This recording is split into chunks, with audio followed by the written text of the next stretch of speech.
The small village lay quietly at the foot of a hill, where a red dirt road curved gently through rows of old bamboo trees.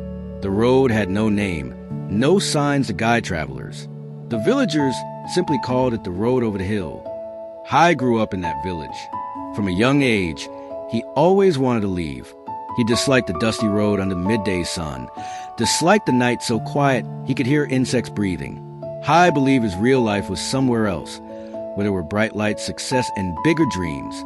The day Hai left the village, his mother walked with him to the beginning of the road over the hill.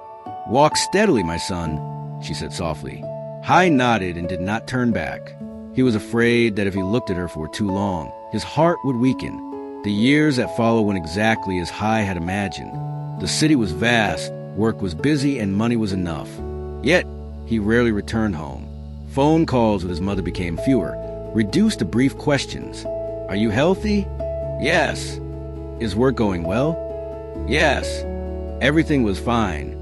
Yet somehow, every time he ended the call, he felt an emptiness he could not explain. One day, Hai received news that his mother was seriously ill. He hurried back to the village after many years away. The road over the hill was still there, but it felt narrower and rougher than he remembered. His mother lay on the old wooden bed, much thinner now. When she saw Hai, she smiled weakly. "You're home," she said. "Yes, I'm home," Hai replied, his voice trembling. In the days that followed, Hai stayed by her side. For the first time in many years, he sat quietly on the porch, watching the sunset fall onto the red dirt road. His mother spoke of simple things: the longer rainy season, the starfruit tree bearing fewer fruits, the neighbors still asking about Hai. He listened, and for the first time, those small stories did not feel meaningless. One afternoon, his mother asked Hai to wheel her to the beginning of the road over the hill. The wind was gentle.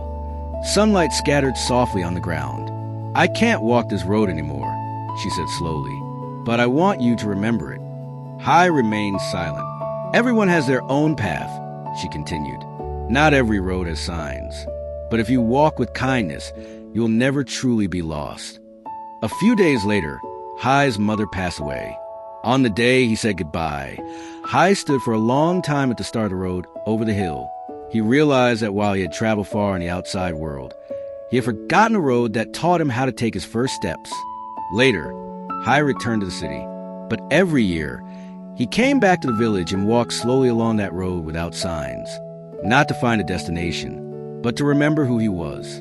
Sometimes, the meaning of life is not how far we go, but whether we still remember the way back.